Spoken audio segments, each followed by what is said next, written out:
amasoko ngarura ubuzima mu bantu banjye.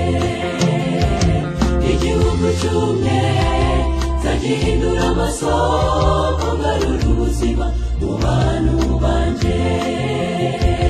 Umwijima uzabonekera abandi, bishoboka ko bazaba batareba imbere yabo, ariko wowe nzakumurikishiriza mu maso hanjye, ntabwo uzigera uyoba. Ariko wowe nzakumurikishiriza mu maso hanjye, ntabwo uzigera uyoba.